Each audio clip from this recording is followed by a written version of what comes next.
Ladies and gentlemen, welcome to the second episode of Independent Education, brought to you by Wrestle Cave Podcast. If you are watching this, that means you are watching us on YouTube. Thank you for checking it out. Today, we are going to focus on Major League Wrestling, MLW, who has been doing big things in the past year or so. And I had the pleasure of going to check out MLW SUPERFIGHT, which took place on February 2nd, 2019 in Philadelphia, our hometown, at the 2300 Arena. This was a phenomenal pay-per-view type matchup that they had. They did a live special on Saturday night on beIN Sports. So we will get into all that, but as usual, you can follow us on Facebook at Wrestle Cave Podcast. You can follow us on Twitter at Wrestle_Cave, and you can follow us on Instagram at Wrestle Cave. So let's get down to it. We had MLW SUPERFIGHT from the historic 2300 Arena, the ECW Arena, where so many matches have taken place. I've gotten to see Ring of Honor take on New Japan and some of those cross-promotion events they've had there. I've gotten to see Ring of Honor there. So this is my first time getting to see MLW, so I was really excited. A couple big matches that were on the card. We had some title matches, some titles change hands. We had a debut or two. We had a lot of lucha. We had a mystery tag team match with Tommy Dreamer and his partner, and Brian Pillman and his mystery partner, Puma King, Rich Swann, Cotto Brazil. So we had a lot. So let's get right down to it. We kicked off this. Well, first of all, going into it, I went with Pat, who you all know from the podcast. Michael B was there. Who else was there? We saw Rudy was in the house. I brought my buddy Steve with us. Kiff was in the house. So a lot of the Wrestle Cave fam and the Markout Club fam was in the house. So it was nice to see a lot of people out there. But let's get right into it. So 2300 Arena. Guys, if you've never been there, you gotta check it out, man. It's such a mecca of like independent historical wrestling for Philadelphia and so much history. I mean, Ring of Honor runs there, CZW still runs there. There's a lot of other shows that run in and out of there every month. There's also a lot of boxing events they run there too. It's pretty awesome place. This was very exciting for me because I know you guys have heard me talk about MLW over and over again. So to finally get to see them live and in person was really awesome. And if you're watching us on YouTube, the photos that are popping up are photos that I took from that night. So enjoy. But let's get into it. First, we had the tag team title match. The Lucha Brothers, Phoenix and Pentagon, taking on the Hart Foundation, Teddy Hart and Davey Boy Jr. Let me just say something. Teddy Hart is a star, man. I'm glad he's back. He was gone out of wrestling for some years there. Had a rough patch in his life, but he's back and he is bigger than ever. And he really is a great guy, and it's really awesome to see him doing so well. This whole show is basically all about the Hart Foundation, in my opinion. They stole the show. Teddy had this tag team title match, and later on he defended his middleweight championship against MJF, which I'll get into later. Another phenomenal talent. But in this match, so when the Hart Foundation came out, Teddy brought his cat with him, and Davey had his dog, which I believe is Teddy's dog. I'm not sure though. But that was pretty awesome to see. And throughout the night, Teddy had his cat. There's a picture you guys can probably check out.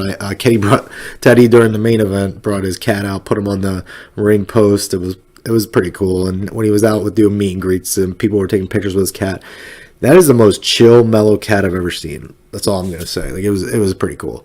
But the crowd was really hot for both these teams going into the match. I mean, everybody knows the Lucha Brothers, Penta and Phoenix alone by themselves as singles competitors are amazing, but as a tag team, they're mind-blowing, man. And now they're in All Elite Wrestling, so it's pretty awesome. Glad I got to see them live again. I didn't get to see them for the longest time, and then within the past 6 months, I've seen them 3 times, so pretty awesome. So Lucha Brothers are known all over the world. The Hart Foundation has made a real resurgence in MLW, so this was a fantastic match from the start. There was a little bit of a point where they were doing chops to each other, and I believe Phoenix chopped back at Davey Boy, and Davey Boy looked like he got really pissed, and I got a little chippy in there for a little bit. But we saw quite a few Canadian destroyers from just about everybody involved. We had a few off the top rope. We had one under the ring apron. The finish would actually see Teddy Hart hit one off of the top rope. I believe it was, I want to say Phoenix, but I could be wrong, was on Davey Boy's shoulders, and Teddy hit a destroyer doing it was something else, doing a destroyer off of a Davey Boy's, off the top rope, off of the guy off Davey Boy's shoulders. So that was awesome. An amazing match, two amazing teams, and just a great way to kick off the show, and just get new champions. And later on, actually it's on my screen right now because I have it playing in the background, you saw them celebrating in the locker room with the champagne and the titles all draped around them, and then MJF comes in and gets real mad, and then they have that match set up for later on in the night. But really awesome way to kick off the show. I love Teddy Hart. Teddy Hart, his moonsault is goddamn perfect, and he almost touches the sky when he does it. You guys, if you haven't checked out this match, you can go check it out. It's all on YouTube, MLW SUPERFIGHT right now. Just the first portion of it, I believe, is on there right now. When I get into it a little bit later, I don't believe that's out yet because they're going to go week by week. But the next matchup that happened was Cotto Brazil. The returning Cotto Brazil was coming out to take out Ricky Martinez, who was the one who actually put him out of action just a couple months ago. So Cotto came out wearing his eye patch. Cotto, we actually got to interview about a month or so ago before his big MLW middleweight championship ladder match, which was actually kind of ties in here. Cotto got taken out by Ricky there, so he didn't actually get to be in the match. So check out our interview with Cotto from a few months back. About a month or so ago. It was pretty good to talk to him. But again, back to this match, it was very physical because they had quite a rivalry going. Cotto actually just attacked him before the bell even started. Very physical, but Selena De Laurentiis was looming on the outside in the background, and she would eventually play a part in the finish of the match, however, and Ricky Martinez would eventually get the win. So Promociones Dorado keeping it rolling for now. What else do we have? We had, I'm just trying to make sure I get to the ones around here. Mance Warner, they had a promo for him at this point in the night, I believe. And then we had, I'm trying to think here, because I know we had the title match that came up later. But you know what? Let's just get to that. I'm going to get to the stuff I remember. So we had the title match, the MLW World Heavyweight title fight between Low Key and Filthy Tom Lawler. So if you're not familiar with this, let me break it down for you. Low Key has just been running rampant all over MLW pretty much for the last 7-8 months or so. He ripped off Daga's ear. He's beaten Phoenix. He's beaten Conan. I'm trying to think. He's pretty much run down everybody that's been around. And Tom Lawler won the last Battle Riot to get this championship match, which is pretty awesome. And he's been on a real tear too. He was with Simon Gotch for a little bit with Team Filthy. Simon Gotch now, which we'll get into later, has a new promotion. But going into this match, I kind of felt that Tom was going to win. Tom is just really has intensity when you see him and he comes in the ring. He was locked in all night. All coming to the ring and everything. And Low Key just kind of looked like he was biding his time. They really just locked up from the beginning and were just going after each other. I mean, Low Key just kind of didn't really want any part of it, to be honest with you. I felt that the match got cut short a little bit. I feel like that's because they were live, so they had to keep to the time constraints on TV. Maybe not. I don't know. It was a really solid grappling match. Got really physical. I mean, it wasn't going to be this thing where if you were expecting 5-star over the top Hurricane Ranas and all that stuff, that's not what this is going to be. You have former UFC fighter and Tom Lawler, and you have just a straight badass and Low Key. They were just trying to get one over on each other, trying to take each other down any way they could. And it was pretty nice to see a very physical match. I wish they gave him about 5-10 minutes more because I really, really would love to see what else these guys can do. But in the end, we saw a new MLW World Heavyweight Champion, and his name is Filthy Tom Lawler. And I have a picture, which you'll see, of him up on the screen. He just looks so happy with his holding his hair back, just like, oh my god, I won. I finally did. I finally beat that rat bastard Low Key, who's just been running rampant all over MLW. It was really awesome to see. I'm very happy for Filthy Tom. I'm very happy for MLW. They got a good champion there. Excited to see where they go with that. I really am, because that's going to provide a lot of fresh, interesting matchups for sure. Another match that was really billed high was Aerostar versus Ray Horus. If you don't know Ray Horus, it was Dragon Azteca Jr. on Lucha Underground. He's also for a little bit of time known as El Hijo de Rey Mysterio. Aerostar, who, I mean, by golly, by God, Aerostar is a star. He has these like LED light up, like it's kind of, I don't even know how to describe it, but basically on his arms, on his face, he's got it just everywhere, light up LED across there. But it's pretty interesting to see these two fly through the air, because it was a straight up lucha libre match pretty much. I mean, I've gotten to see these two fight in Lucha Underground and through various promotions, AAA, CMLL, and other promotions that they've come through. But to see them both live was something I really enjoyed, because Lucha Libre, if you know me, I really like Lucha Underground, I really like MLW. Just to see these guys in this type of setting was really cool. And then we had another Lucha Libre match later on, which was a totally different type of match. Like, these guys were using the ropes differently than the other guys were. But these guys really flew through the air a lot more, where the other match between Puma King and Gringo Loco, they were flying through the air, but they were doing a lot more body manipulation type of things. And Puma King, if you know him, he's just crazy. He basically tries to be a cat. But in the end, Aerostar versus Ray Horus, phenomenal match. That's all I got to say there. The talent in MLW is just something that you're going to get to see a lot more, like in AEW, and you see a little bit in Impact. It's just a lot of these guys that don't get the opportunities elsewhere, like an Ace Romero. Brian Pillman is rising. A Puma King, a Gringo Loco. Another guy that we got to see tonight who's rising is Ace Austin. Mance Warner, who's a CZW guy, got to make his debut tonight. It's just a lot of different guys that don't get that shine that I would really, really love to see. Let me talk about this match. I just brought up Simon Gotch, Ace Romero. So there's a rematch of a match they had before. This one got interesting because Jacob Fatu and I apologize, I don't remember the other guy's name. Something Chic. I can't remember. It's something Chic and Jacob Fatu. So they had a match earlier in the night against a couple drivers and they won. So then in this match, they just came out and they all just started beating on Ace Romero. The Sheik head is a spike, and they actually busted open Ace Romero on his head pretty damn good. Simon Gotch came out, gave a little speech saying, "We are Contra, we're here." So Contra, Simon Gotch, Jacob Fatu, and apologize again, the Sheik. Really like it, pretty interesting. Jacob Fatu knows how to get under people's skin too, because the crowd, a guy, I was in the third row, so a guy about a row or two ahead of me was really getting into it. Jacob Fatu was getting right back into it with him, so it was pretty good.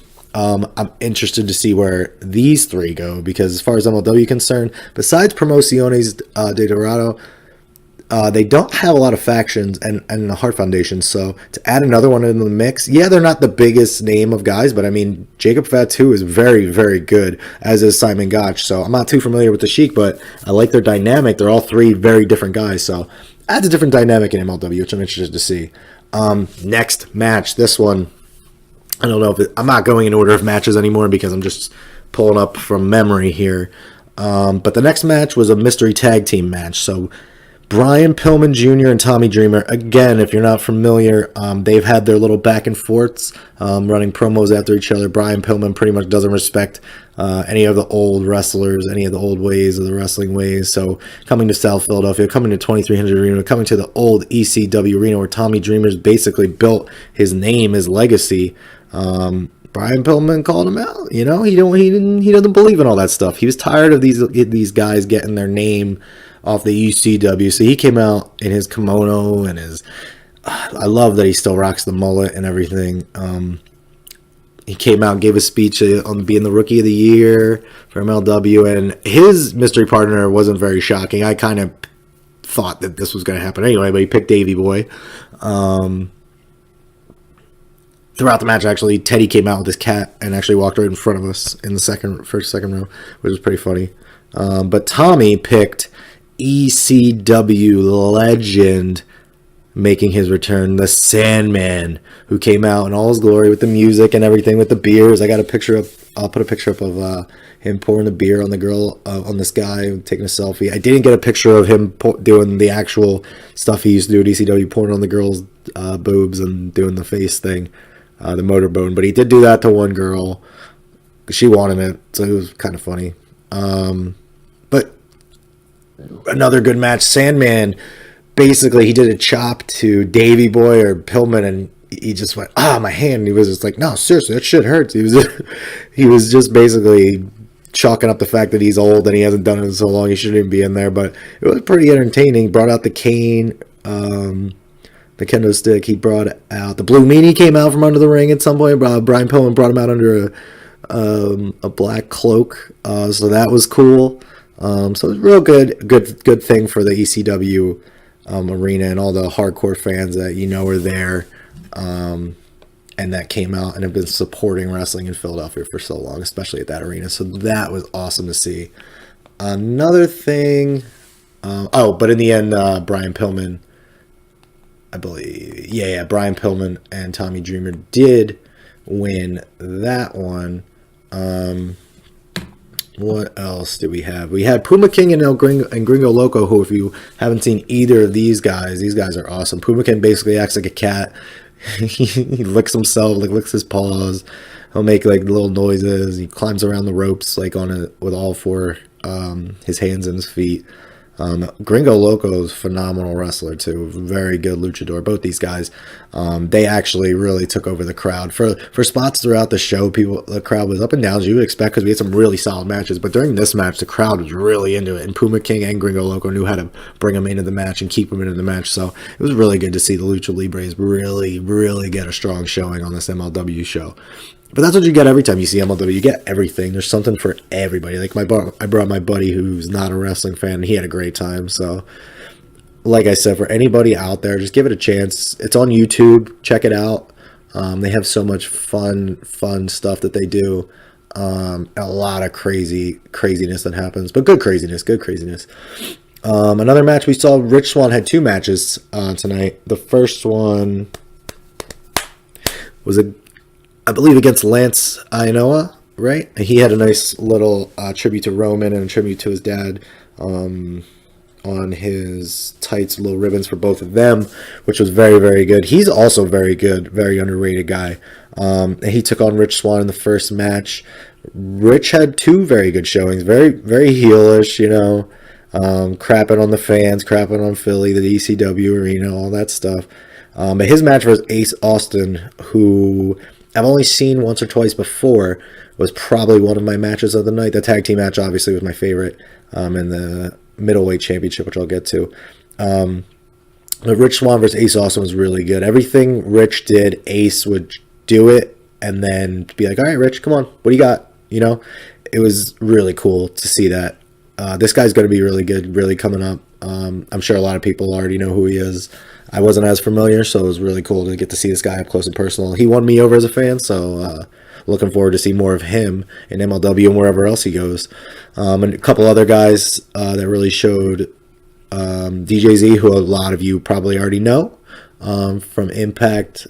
He's been doing MLW shows. He's been all over.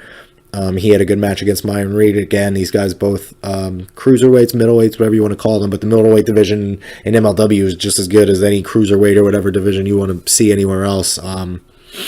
With Aerostar, with DJZ, Myron Reed now, they have Phoenix anytime they want. They have, like I already said, Ray Horace, Cotto Brazil, Rich Swann, Ace Austin. So all these guys in their middleweight division are kicking some ass. Not to mention they have Teddy Hart and MJF too. So... and then finally, we had Mance Warner make his MLW debut. Mance, a couple of debuts. So Mance Warner made his debut, and then Alex Hammerstone, I believe his name was, he's a big ass dude. Alex Hammerstone. He actually showed pretty good showing. Not taking shit. At first, I think the fans really wanted to get behind him, and he shut that down and let them know he's not here for the fans. He's here for himself. So that was a pretty good showing Alex Hammerstone. Let me make sure I'm making that right. I'm pretty positive that's his name. That was his first match I've seen him in. Hold on. Yeah, Alex Hammerstone. That was his name. And then Mance Warner also making his debut for MLW, had a good showing. I believe he got the win in his match too. Forgive me, there were a lot of matches throughout the night, so I do forget who he took on. He might have taken on, what's his name? Jimmy Yuta. I believe that's who Mance took on, was Jimmy Yuta. Don't quote me on that though. Don't quote me on it. Finally, I will get to the last match of the night. We had MJF taking on Teddy Hart for the middleweight championship of the world. Again, I already talked about Teddy Hart is a beast. Teddy Hart is phenomenal. One of the best moonsaults in the business. Phenomenal athlete, phenomenal wrestler. His attitude of getting the fans either on his side or against him is really awesome. Really good. He's really good at doing that type of stuff. The other thing that I find really good about him is just that I think he appreciates wrestling a lot, and he appreciates all the fans that come out, because he took a lot of time throughout the whole show, not just like an intermission, throughout the whole show, to really be around the arena and mingling with the fans and taking pictures with them, letting him hold his cat, everything. And then it culminated in this last match of the night where he stole the show again, beating MJF in a solid match. MJF was great too, shitting all over the crowd, because that's what he does. That's what he does best. Really good heel. We're going to see a lot more of him all over AEW, MLW. So I'm really looking forward to him there. But this one is not up yet, so I won't spoil who wins, but it will be on coming up probably in the next couple weeks. Just check on Saturdays if you don't have beIN Sports. It airs Friday nights, beIN Sports, 7 or 8 p.m. I believe. But if you do not have that, they run their show on their YouTube. It's usually up the next day, or Saturday or Sunday. So check it out, because these guys have a phenomenal roster. There were some other guys that did not get to wrestle on the show.